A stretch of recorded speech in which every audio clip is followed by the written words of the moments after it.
सभी सुनने वालों का आज की इस गहरी चर्चा में बहुत बहुत स्वागत है। हाँ, स्वागत है आप सभी का। और आज का जो हमारा टॉपिक है ना, वो सच में मतलब बहुत ही दिलचस्प है। हाँ, आज हम एक ऐसे सब्जेक्ट पे बात कर रहे हैं जिसने पिछले कुछ सालों में ग्लोबल लेवल पर ना भारत की पूरी इमेज को बदल कर रख दिया है। बिल्कुल सही कहा आपने, एकदम बदल दिया है। हाँ, तो हमारे पास जो आज का सोर्स है उसका नाम है Jaishankar unfiltered mastermind of Indian foreign policy. और आज की इस डीप डाइव का जो हमारा मिशन है वो ये समझना है कि कैसे एक बिल्कुल शांत चेहरे वाले करियर राजनयिक ने अपनी उस फौलादी मानसिकता से भारत की विदेश नीति को एक नई और बहुत ही मुखर दिशा दी है।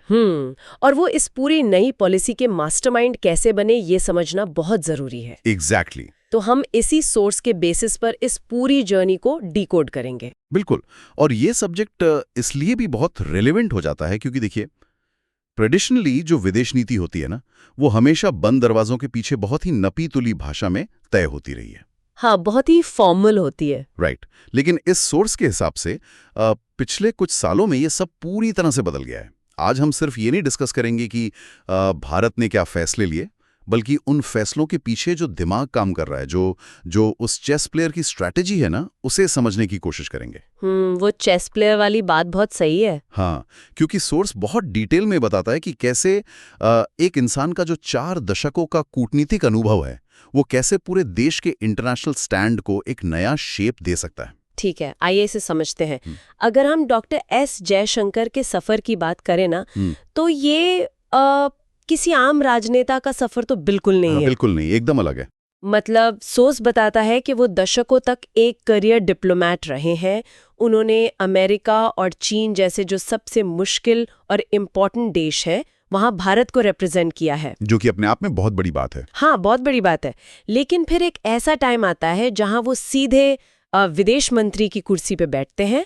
और इस सोर्स में जो बात मुझे सबसे ज्यादा स्ट्राइक की वो है उनका व्यक्तित्व, उनका पर्सोना। हाँ, चेहरे पर एकदम शांति, कोई सिकन नहीं, लेकिन दिमाग बिल्कुल फौलाद की तरह। बिल्कुल फौलाद। मतलब कोई भी क्राइसिस हो, उनका जो धैर्य है वो कभी टूटता हुआ नहीं दिखता। सोर्स इसी को वो स्टील माइंडसेट कहता है जिसने भारत की नई इंडिया फर्स्ट विदेश नीति की नींव रखी है। यहाँ सबसे रोचक बात यह है कि जब एक सच्चा कूटनीतिज्ञ जिसने मतलब अपनी पूरी लाइफ इंटरनेशनल रिलेशंस की गुत्थियों को सुलझाने में निकाल दी हो, वो जब पॉलिसी मेकिंग के टॉप पर पहुंचता है ना, तो उसका विजन एकदम अलग होता है। विजन बहुत क्लियर होता है। बिल्कुल।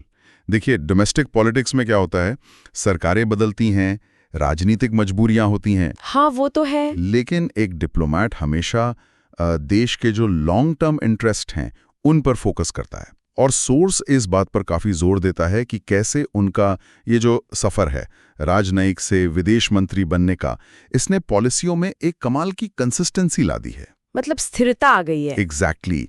उन्होंने कूटनीतिक समझ को प्रैक्टिकल पॉलिटिक्स के साथ ऐसे मिक्स किया है कि भारत का जो अप्रोच है वो अब रिएक्टिव नहीं रहा, बल्कि पूरी तरह से प्रोएक्टिव हो गया है। हाँ, पहले हम सिर्फ रिएक्ट करते थे। बिल्कुल। लेकिन अगर हम इस इंडिया फर्स्ट वाले अप्रोच को थोड़ा और डीपली देखें, तो मैं सोर्स पढ़ रही थी और मुझे यहाँ एक सवाल आ रहा था दिमाग में। बताइए, क्या सवाल? ये तो क्लियर है कि अब भारत की विदेश नीति वो पुरानी वाली नरम और डिफेंसिव नहीं रही। एकदम नहीं। लेकिन देखिए, किसी भी रिश्ते में थोड़ा बहुत कॉम्प्रोमाइज तो करना ही पड़ता है ना। तो अगर भारत हर ग्लोबल प्लेटफॉर्म पर सिर्फ अपना इंडिया फर्स्ट का झंडा ही बुलंद करेगा, तो क्या ऐसा नहीं लगेगा कि भारत इंटरनेशनल कम्युनिटी से अलग हो रहा है? ये बहुत ही मतलब क्या ये अग्रेसिव स्टैंड हमारे जो पुराने अलाइज हैं, जो सहयोगी हैं, उनको दूर नहीं कर देगा? देखिए, ये एक बहुत ही जायज सवाल है और सोर्स ने भी इसका बहुत ही लॉजिकल एनालिसिस किया है। इंडिया फर्स्ट का मतलब ये बिल्कुल नहीं है कि आप दुनिया से कट जाएं या आइसोलेट हो जाएं। अच्छा, तो फिर रियल मीनिंग क्या है इसका? इसका सीधा सा मतलब ये है कि जब भारत कोई ग्लोबल डिसीजन लेगा तो वो किसी और सुपर पावर को खुश करने के लिए नहीं लेगा। वो फैसले अपने नागरिकों की सेफ्टी और अपनी इकोनॉमी के बेसिस पर लेगा। सोर्स बहुत क्लियरली कहता है कि इसमें कोई एरोगेंस या अहंकार नहीं है, ये डिप्लोमैटिक रियलिज्म है, यथार्थवाद है। हाँ, क्योंकि दुनिया का हर मजबूत देश, चाहे आप अमेरिका को ले लें या चीन को, वो हमेशा अपने इंटरेस्ट को ही टॉप पर रखते हैं। ये तो सच है। तो भारत ने बस अब इस बात के लिए अपोलोजाइज करना या हिचकिचाना बंद कर दिया है।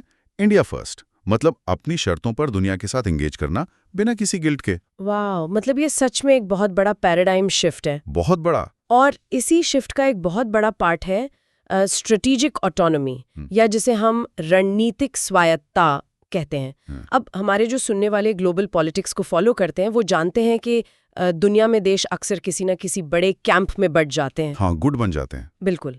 लेकिन भारत किसी भी कैंप का हिस्सा बनने से सीधा इनकार कर रहा है।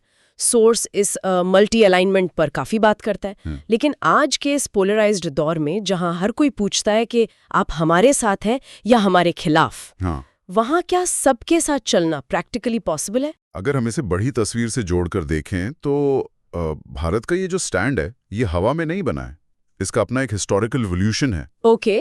सोर्स पॉइंट आउट करता है कि ये स्ट्रेटेजिक ऑटोनॉमी उसी पुरानी जो हमारी गुटनिरपेक्षता थी ना, उसी का एक नया ज्यादा कॉन्फिडेंट और असर्टिव वर्जन है। मतलब नॉन अलाइनमेंट 2.0 कह सकते हैं। बिल्कुल। पुरानी पॉलिसी में कई बार ऐसा लगता था कि हम दुनिया की प्रॉब्लम से खुद को अलग कर रहे हैं, लेकिन आज की ऑटोनॉमी का मतलब है हर इशू पर हर देश के साथ अपने इंटरेस्ट के हिसाब से एंगेज करना। मतलब हम एक ही टाइम पर एक मोर्चे पर अमेरिका के साथ खड़े हो सकते हैं और उसी टाइम दूसरे मोर्चे पर हम रूस के साथ व्यापार भी कर सकते हैं। एग्जैक्टली। और ये फ्यूचर के लिए एकदम परफेक्ट लॉजिक है, क्योंकि दुनिया कोल्ड वॉर की तरह सिर्फ 2 कैंप्स में नहीं बटी है। ये पूरी तरह से मल्टीपोलर हो चुकी है। बिल्कुल। और इस मल्टीपोलर स्ट्रैटेजी को समझने के लिए सोर्स में जो रूस यूक्रेन युद्ध का एग्जाम्पल है ना, वो सच में बहुत आई ओपनिंग है। बहुत ही बेहतरीन एग्जाम्पल है। और यहाँ मैं ये भी क्लियर कर दूं कि हम जो भी डिस्कस कर रहे हैं वो पूरी तरह से सोर्स के ऑब्जेक्टिव एनालिसिस पर बेस्ड है। हम यहाँ किसी भी पॉलिटिकल आइडियोलॉजी को सपोर्ट नहीं कर रहे हैं और ना ही कोई साइड ले रहे हैं। हाँ, ये क्लैरिटी बहुत जरूरी है। तो सोर्स के हिसाब से जब वेस्टर्न कंट्रीज ने रूस पर भारी सैंक्शंस लगाए और पूरी दुनिया पर प्रेशर डाला कि भाई रूस से दूर रहो, तब भारत का जो स्टैंड था वो बहुत ही बैलेंस्ड था। बहुत सधा हुआ स्टैंड था। हाँ, भारत ने इतने प्रेशर के बावजूद रूस से अपना कच्चा तेल खरीदना बंद नहीं किया। सोर्स इसे एक क्लासिक स्ट्रैटेजी वर्सेस इमोशंस की केस स्टडी के तौर पर देखता है। बिल्कुल। और सोर्स ने इसे बहुत ही न्यूट्रल और डेटा ड्रिवन तरीके से समझाया है। देखिए, कूटनीति में ना इमोशंस अक्सर खेल बिगाड़ देते हैं। वो तो है।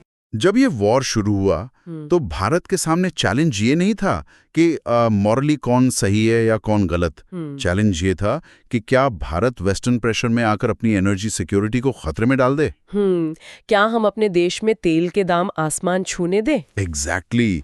1 अरब से ज्यादा आबादी वाले देश में आप ये रिस्क नहीं ले सकते। और सोर्स के एनालिसिस के हिसाब से डॉक्टर जयशंकर की पॉलिसी ने ये एकदम क्लियर कर दिया कि भारत की पहली जिम्मेदारी अपने लोगों को महंगाई से बचाना है। मतलब अपने देश के सिटीजन्स सबसे पहले। हाँ, भारत ने वो डिस्काउंटेड तेल खरीदा और अपनी इकोनॉमी को सेफ रखा। पश्चिमी मीडिया ने इस पर काफी हल्ला भी मचाया। बहुत हल्ला मचाया था। लेकिन भारत ने अपने लॉजिक से ये साबित कर दिया कि यूरोप की एनर्जी पॉलिसीज यूरोप के लिए और भारत के लिए अलग नहीं हो सकती। ये प्योर मतलब बिना किसी इमोशन वाली डिप्लोमेसी का एक ब्रिलियंट एग्जाम्पल है। लेकिन अगर हम इस सिक्के का दूसरा पहलू देखें तो मेरा मतलब अमेरिका के साथ जो भारत के रिश्ते हैं, सोर्स यहाँ एक बहुत ही इंटरेस्टिंग सवाल उठाता है कि क्या अमेरिका के साथ भारत की ये जो बढ़ती नज़दीकी है ये सिर्फ दोस्ती है या हमारी कोई ज़रूरत है? ये बहुत अच्छा पॉइंट है, क्योंकि हमने देखा है कि भारत अब क्वाड का काफ़ी एक्टिव मेंबर है और फिर बड़े डिफेंस डील्स हो रहे हैं, सेमीकंडक्टर और स्पेस में हमारी टेक डिप्लोमेसी काफ़ी तेज़ी से बढ़ रही है जी। तो क्या अमेरिका के साथ इतने डीप लेवल पर इन्वॉल्व होना हमारी उसी स्ट्रेटेजिक ऑटोनॉमी के लिए कोई रिस्क नहीं है जिसकी हमने अभी बात की? ये बहुत ही शार्प ऑब्जर्वेशन है आपका, और अक्सर जो एनालिस्ट होते हैं वो यही गलती कर बैठते हैं। अच्छा। सोर्स ये बहुत क्लियरली अंडरलाइन करता है कि अमेरिका के साथ क्लोजनेस का मतलब ये बिल्कुल नहीं है कि भारत ने अपनी ऑटोनॉमी गिरवी रख दी है। डॉक्टर जयशंकर की स्ट्रैटेजी की खूबी ही यही है कि उन्होंने इस रिलेशन को डिपेंडेंसी यानी निर्भरता से निकालकर म्यूचुअल नेसेसिटी में शिफ्ट कर दिया है। मतलब पारस्परिक आवश्यकता। बिल्कुल। अब देखिए, क्वाड जो है वो कोई नाटो जैसा मिलिट्री अलायंस नहीं है। हाँ, वो तो बस एक ग्रुपिंग है। ये इंडो पैसिफिक रीजन में चीन के इन्फ्लुएंस को बैलेंस करने के लिए लाइक माइंडेड देशों का एक प्लेटफॉर्म है। सोर्स के मुताबिक भारत का विजन ये है कि अमेरिका को इस रीजन में भारत की उतनी ही जरूरत है जितनी हमें उनकी टेक्निक की। एग्जैक्टली जितनी भारत को उनके टेक और इन्वेस्टमेंट की जरूरत है। तो ये कोई इमोशनल फ्रेंडशिप नहीं है, ये पूरी तरह से शेयर्ड इंटरेस्ट पे बेस्ड एक बहुत ही कैलकुलेटेड पार्टनरशिप है। मतलब हम उनके साथ डिफेंस शेयर कर रहे हैं, लेकिन हमारी फॉरेन पॉलिसी का स्टीयरिंग व्हील हमारे ही हाथों में। वाओ, यहाँ ये और भी ज़्यादा दिलचस्प हो जाता है, क्योंकि जब हम कैलकुलेटेड और एकदम क्लियर डिप्लोमेसी की बात कर ही रहे हैं, तो हमारे जो पड़ोसी हैं, खासकर चीन और पाकिस्तान, हाँ, उनका जिक्र तो आना ही था। उनका जिक्र आना तो लाजमी है। सोर्स में इन दोनों देशों के लिए भारत के रीसेंट अप्रोच का काफ़ी डीप एनालिसिस है।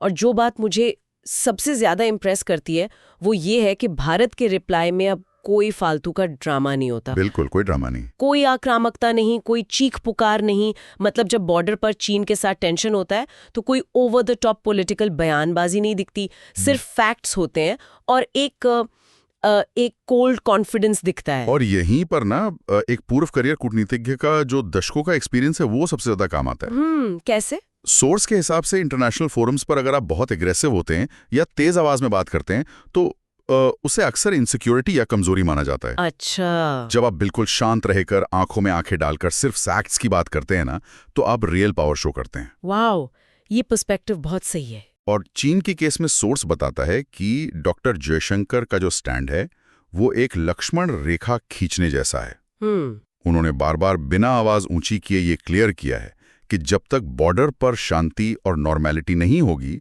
तब तक बायलैटरल रिश्ते नॉर्मल नहीं हो सकते। एकदम स्ट्रेट फॉरवर्ड। बिल्कुल सीधी बात है, इसमें कोई डिप्लोमेटिक एम्बिग्विटी नहीं है। चीन जो कोशिश करता है कि बॉर्डर डिस्प्यूट को अलग रखो और इकोनॉमी को अलग चलाओ, वो उस चाल को पूरी तरह रिजेक्ट कर देते हैं। और पाकिस्तान के मामले में भी हमें सेम अप्रोच दिखता है, राइट? मतलब टेररिज्म को लेकर उनका स्टैंड हमेशा बिना किसी लाग लपेट के बहुत सीधा और तीखा रहा है। हाँ बिल्कुल। लेकिन उन्होंने कभी भी उस डिप्लोमेटिक डिग्निटी को या गरिमा को नहीं छोड़ा। एकदम सही कह रही हैं आप। सोर्स बताता है कि उन्होंने पाकिस्तान को लेकर भारत की पॉलिसी को बिल्कुल हाशिए पर यानी मार्जिनलाइज कर दिया है। इग्नोर करने वाली स्ट्रैटेजी। हाँ, अब भारत हर ग्लोबल स्टेज पर बार बार पाकिस्तान का नाम लेकर उसे फुटेज नहीं देता। बिल्कुल। और जब बात होती भी है तो वो बहुत ही नपे तुले शब्दों में आतंकवाद को स्टेट पॉलिसी की तरह यूज करने की आलोचना करते हैं और फिर बस आगे बढ़ जाते हैं। मतलब उसमें ज्यादा टाइम वेस्ट नहीं करते। एग्जैक्टली। ये जो मार्जिनलाइजेशन की स्ट्रैटेजी है ये उसी स्टील माइंडसेट का हिस्सा है जो ये मानता है कि भारत का जो टाइम है वो ग्लोबल इश्यूज के लिए है, ना कि हर वक्त एक ही पड़ोसी से उलझने के लिए। और ये डिग्निटी और क्लैरिटी ना हमें तब भी देखने को मिलती है जब वो फॉरेन मीडिया को फेस करते हैं। ओहो, वो तो बहुत ही कमाल का एस्पेक्ट है। हाँ, मतलब सोर्स में एक पूरा सेक्शन इसी पर फोकस्ड है कि कैसे डॉक्टर जयशंकर ने विदेशी प्रेस कॉन्फ्रेंसेस को एक मास्टर क्लास बना दिया है। बिल्कुल। अक्सर हम देखते हैं कि जो वेस्टर्न मीडिया के जर्नलिस्ट होते हैं वो बहुत ही प्रोवोकेटिव या लगभग हॉस्टाइल सवाल पूछते हैं। उनका मोटिव ही प्रोवोक करना होता है। हाँ, उनका मकसद ही भारत को डिफेंसिव मोड में धकेलना होता है। लेकिन सोर्स बताता है कि इतने उकसावे के बाद भी उनका वो हमेशा कंपोज्ड रहना और सामने वाले को उसी के लॉजिक से चुप करा देना, ये सच में एक बहुत बड़ा लीडरशिप लेसन है। एकदम सही।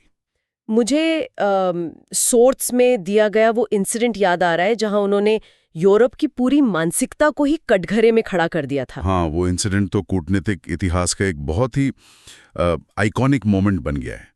सोर्स उस घटना को काफी बारीकी से एनालाइज करता है जहां उन्होंने एक वेस्टर्न जर्नलिस्ट के अग्रेसिव सवाल पर कहा था कि यूरोप को इस माइंडसेट से बाहर आना होगा कि यूरोप की प्रॉब्लम्स पूरी दुनिया की प्रॉब्लम्स हैं, लेकिन दुनिया की प्रॉब्लम्स यूरोप की प्रॉब्लम्स नहीं है। वाओ, वो सच में एक बहुत ही पावरफुल स्टेटमेंट था। वो सिर्फ एक लाइन का जवाब नहीं था, वो सदियों पुराने जो वेस्टर्न प्रिविलेज है ना, उस पर एक सीधा प्रहार था। सोर्स के अकॉर्डिंग फॉरेन मीडिया हमेशा दुनिया को एक खास वेस्टर्न लेंस से देखने का आदी रहा है और वो ये एक्सपेक्ट करते हैं कि जो डेवलपिंग कंट्रीज हैं वो उन्हीं के सेट किए हुए मोरल स्टैंडर्ड्स पर चलें। हाँ, वो एक सुपीरियोरिटी कॉम्प्लेक्स दिखता है। बिल्कुल। लेकिन डॉक्टर जयशंकर क्या करते हैं, वो उन सवालों के पीछे की जो अंडरलाइंग अजम्पशंस हैं, जो बुनियादी धारणाएं हैं, उन्हीं को चैलेंज कर देते हैं। वो हिस्टोरिकल डेटा लाते हैं, उनकी हिपोक्रेसी को एक्सपोज करते हैं और बहुत ही आराम से बता देते हैं कि भाई भारत अब किसी के लेक्चर सुनने के मूड में नहीं है। एग्जैक्टली और यही वजह है कि यूएन और बाकी ग्लोबल प्लेटफॉर्म्स पर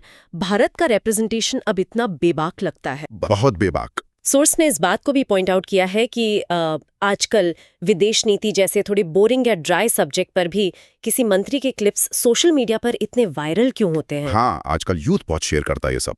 बिना चिल्लाए सिर्फ अपने वर्ड्स के सही चॉइस से आप ना केवल दुनिया को बल्कि अपने देश के लोगों को भी एक गजब का कॉन्फिडेंस दे सकते हैं। बिल्कुल। लोग उस इंटेलेक्चुअल क्लैरिटी को पसंद कर रहे हैं जिससे भारत अपना पक्ष रख रहा है। और इसमें एक चीज और ध्यान देने वाली है कि इसका इम्पैक्ट सिर्फ भारत तक लिमिटेड नहीं है। अच्छा। सोर्स के एनालिसिस से पता चलता है कि जो ग्लोबल साउथ है, यानी जो दूसरे डेवलपिंग देश हैं और अफ्रीकन कंट्रीज हैं, वहां भी उनके स्टेटमेंट्स को बहुत ध्यान से सुना जाता है। ओहो। जब वो ग्लोबल स्टेज पर खड़े होकर कहते हैं कि इंटरनेशनल रूल सिर्फ कुछ पावरफुल देशों के कन्वीनियंस के लिए नहीं हो सकते, या जब वो यूएनएससी में रिफॉर्म्स की डिमांड करते हैं, तो वो दरअसल उन सारे देशों की आवाज बन रहे होते हैं जो दशकों से अपनी बात नहीं कह पा रहे थे। वाओ, ये तो बहुत डीप है। सोर्स इसे डिप्लोमेसी के लैंग्वेज में सॉफ्ट पावर को हार्ड पावर में बदलने का प्रोसेस मानता है। मतलब आप हथियारों से नहीं बल्कि अपने तर्कों की मारक क्षमता से दुनिया को अपनी बात सुनने पर मजबूर कर रहे हैं। तो इस सब का आखिर मतलब क्या है? अब हम सोर्स के बिल्कुल आखिरी हिस्से पर आ गए हैं, जहां ये डिस्कस किया गया है कि इस पूरी जर्नी से, इस मास्टरमाइंड अप्रोच से आज की जो हमारी युवा पीढ़ी है वो क्या सीख सकती है। क्योंकि ये सिर्फ सरकारों की डिप्लोमेसी का मैटर नहीं है, ये लाइफ स्किल्स के बारे में भी है। इससे एक बहुत जरूरी सवाल उठता है कि क्या कूटनीति सिर्फ बंद कमरों में बैठे डिप्लोमेट्स का ही काम है, या इसके जो प्रिंसिपल्स हैं वो हम अपने प्रोफेशनल लाइफ में भी उतार सकते हैं? मुझे तो लगता है बिल्कुल उतार सकते हैं। जी, सोर्स के हिसाब से युवाओं के लिए यहाँ सबसे बड़ा लेसन है इफेक्टिव कम्युनिकेशन स्किल्स। ये सीखना कि अपनी बात को मजबूती से रखने के लिए आपको आवाज ऊंची करने या गुस्सा करने की कोई जरूरत नहीं है। बिल्कुल। आपको बस अपने तर्कों और फैक्ट्स को मजबूत करने की जरूरत है। और जो दूसरा इंपॉर्टेंट लेसन है वो है धैर्य, यानी पेशेंस। पेशेंस तो बहुत जरूरी है। इंटरनेशनल डिप्लोमेसी में ओवरनाइट रिजल्ट्स नहीं मिलते। आपको अपनी जमीन पे टिके रहना होता है और लॉन्ग गेम पे फोकस करना होता है। और मुझे ये भी लगता है कि प्रिपरेशन या तैयारी भी एक बहुत बड़ा फैक्टर है। बहुत बड़ा फैक्टर है। क्योंकि सोर्स बार बार इस बात की तरफ इशारा करता है कि जब वो किसी प्रेस कॉन्फ्रेंस में या किसी ग्लोबल स्टेज पर जाते हैं तो वो हवा में बातें नहीं करते। बिल्कुल नहीं। उनके पास पूरा हिस्टोरिकल कॉन्टेक्स्ट होता है, डेटा होता है, और सामने वाले की जो पॉसिबल चालें हैं ना, उनका पूरा मैप होता है दिमाग में। एकदम सटीक कहा आपने। देखिए, बिना तैयारी के जो कॉन्फिडेंस होता है ना, वो अक्सर अहंकार बन जाता है। हाँ, वो ओवर कॉन्फिडेंस हो जाता है। लेकिन जब आपको सब्जेक्ट की पूरी नॉलेज होती है तो आपका वही कॉन्फिडेंस आपकी सबसे बड़ी स्ट्रेंथ बन जाता है। और सोर्स ये बहुत क्लियरली बताता है कि कोई भी डिसीजन लेते टाइम आपका गुस्सा या आपके इमोशंस आपकी स्ट्रैटेजी के सबसे बड़े दुश्मन हैं। शांत दिमाग ही सबसे अच्छे फैसले लेता है। बिल्कुल, शांत दिमाग ही सबसे फौलादी और एकदम एक्यूरेट डिसीजंस ले सकता है। बहुत ही शानदार और सच में एक बहुत ही विस्तृत विश्लेषण रहा ये। जी बिल्कुल। तो अब टाइम आ गया है कि हम आज के इस एनालिसिस के जो मेन टेकअवेज हैं उनको समेट लें, ताकि हमारे सुनने वालों के दिमाग में पूरी पिक्चर एकदम क्लियर रहे। आज हमने सोर्स जयशंकर अनफिल्टर्ड के बेसिस पर देखा कि कैसे एक बहुत ही एक्सपीरियंस्ड करियर राजनयिक ने विदेश मंत्री की कुर्सी संभालकर भारत की विदेश नीति को इंडिया फर्स्ट के एक नए यथार्थवादी और काफी मुखर रूप में ढाल दिया। बिल्कुल। हमने काफी डिटेल में समझा कि ये रणनीतिक स्वायत्तता क्या है और कैसे भारत बिना किसी कैंप का हिस्सा बने रूस से अपनी एनर्जी नीड्स पूरी कर रहा है और साथ ही अमेरिका के साथ टेक और डिफेंस में पार्टनरशिप भी बढ़ा रहा है।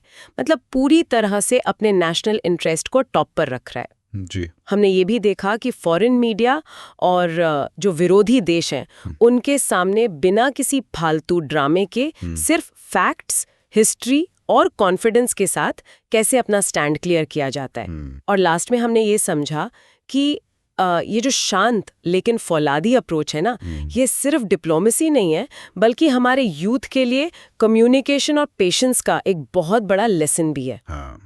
और सोर्स ने बहुत ही लॉजिकल तरीके से इस पूरी जर्नी को ना एक ग्रैंड मास्टर की बिसात की तरह प्रेजेंट किया है, जहां हर चाल, हर स्टेटमेंट और यहाँ तक कि हर चुप्पी बहुत ही कैलकुलेटेड है। बिल्कुल। ये बेसिकली भारत के वर्ल्ड स्टेज पर एक स्पेक्टेटर यानी दर्शक से एक लीडिंग प्लेयर बनने की कहानी है। वाओ। और अब इस डीप डाइव को एंड करने से पहले मैं हमारे सुनने वालों के लिए एक ऐसा सवाल छोड़कर जाना चाहती हूँ जो शायद इस सोर्स में डायरेक्टली नहीं पूछा गया था। बताइए। लेकिन इस पूरी चर्चा के बाद ना वो दिमाग में ज़रूर आता है। सवाल ये है कि आने वाले टाइम में जब ये दुनिया और ज़्यादा बट जाएगी, रिसोर्सेज और टेक को लेकर एक अंधी होड़ मचेगी, तो क्या ये जयशंकर मॉडल की जो बिना आक्रामकता वाली, तथ्य आधारित और जो नेशन फर्स्ट कूटनीति है, क्या ये दुनिया के बाकी इमर्जिंग देशों के लिए एक नया ग्लोबल स्टैंडर्ड बन जाएगी? ये बहुत ही प्रोवोकेटिव थॉट है ना? क्या फ्यूचर की जो बाकी सुपर पावर्स हैं वो भी अपने इंटरेस्ट को प्रोटेक्ट करने के लिए इसी शांत लेकिन फौलादी तरीके को अडॉप्ट करने पर मजबूर हो जाएंगी?